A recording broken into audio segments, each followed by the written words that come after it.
ఆ డీటెయిల్స్ చెప్పడానికి ముందుగా అసలు ధర్మస్థల ఏంటి, ధర్మస్థలకి ఆ పేరు ఎందుకు వచ్చింది అనేది మాట్లాడదాం. కర్ణాటక రాష్ట్రంలోని దక్షిణ కన్నడ జిల్లాలో బెస్తంగరి అనే మండలంలో ధర్మస్థల అనే గ్రామం ఉంది. అందులో మంజునాథ ఆలయం ఉంది. దాదాపుగా 800 ఏళ్ల చరిత్ర ఉన్న ఆలయం.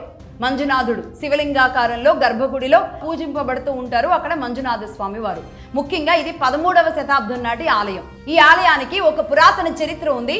అదేంటి అంటే 4 ధర్మ దైవాలు ఎవరు, కాళరాహు, కాళకాయి, కుమారస్వామి, కన్యాకుమారి అనే 4 అక్కడ ఇదే ధర్మస్థల ప్రాంతంలో ఉన్న ఒక ఆది దంపతుల్లాగా ఇద్దరు కూడా అన్యోన్యంగా ధర్మ కార్యాలు చేస్తూ 4కి సహాయం చేస్తూ తమ ఆస్తులన్నిటినీ కూడా ప్రజల కోసం ఖర్చు పెడుతూ ఉన్న ఎవరైతే ఒక 2 భార్యాభర్తలు ఉన్నారో వాళ్ళని పరీక్షించడానికి వాళ్ళ ఇంటికి వచ్చి వాళ్ళు సాయం తీసుకొని వీళ్ళు ఎంత ధర్మబద్ధంగా ఏమీ ఆశించకుండా చేస్తున్నారు అని వాళ్ళు నిర్ణయించుకున్న తరువాత ఇక్కడ ఈ విధంగా మేము వెలుస్తాము, అలాగే మంజునాథ స్వామి ఆలయం నిర్మించండి, ఈ ప్రాంతం అంతా కూడా ఒక ధర్మ నిలయంగా ఉండాలి, మీ ఇల్లు ఒక దేవాలయంగా మారాలి, ధర్మ నిలయంగా మారాలి అని చెప్పిన తరువాత ఈ విధంగా ఈ ఆలయ నిర్మాణం జరిగింది అని చెబుతారు. అలాగే ఈ ఆలయంలో మళ్ళీ పునఃప్రతిష్ఠ అనేది జరిపారు ఒక స్వామీజీ వారు. ఆయనే వాదిరాజ తీర్థులు అనేవారు. ఆయన ఒక ఋషివర్యులు స్వామీజీగా ఉండేవాళ్ళు. ఆయన ఏం చెప్పారు అంటే 4 ధర్మ దేవతలు వచ్చి నిర్మించిన ఆలయం, వాళ్ళు అడుగుపెట్టిన ప్రదేశం కాబట్టి ఈ ప్రాంతం కూడా ధర్మస్థల మారాలి అని చెప్పారు. నిజానికి అప్పటి వరకు ఆ ప్రాంతం పేరు కుడుమ అనే ప్రాంతం, ఆ గ్రామం పేరు కుడుమని ధర్మస్థలగా మార్చారన్నమాట. అలాగే స్వామీజీ వచ్చినప్పుడు పేర్గడే అనే వంశస్థులు, అంటే ఈ దంపతులు ఎవరున్నారో వాళ్ళు పేర్గడే వంశస్థులు అంటారు.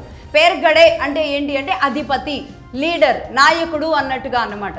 పేర్గడే అంటే కన్నడలో హెగ్డే అని కూడా అంటారు. హెగ్డేగా మారుతూ ఉంటుంది. మనం చూస్తాం కదా హెగ్డే అనే పేర్లు ఎంతమందికి ఉన్నాయి. ఇదంతా ఏంటి అంటే అధిపతి, నాయకుడు, లీడర్ అని. సో ఆ వంశస్థులు ఆనాటి నుంచి ఈనాటి వరకు కూడా ధర్మకర్తలుగా వ్యవహరిస్తూ ఉన్నారన్నమాట. 16వ శతాబ్దం నుంచి ఇది ఇంకా ధర్మకర్తలతో జాగ్రత్తగా ముందుకు వెళుతూ ఉన్న పరిస్థితి ఉంది. అదే వంశానికి సంబంధించిన హెగ్డే వంశానికి సంబంధించిన 21వ ధర్మకర్త ప్రస్తుతానికి డాక్టర్ వీరేంద్ర హెగ్డే బాధ్యతలు నిర్వహిస్తూ ఉన్నారు.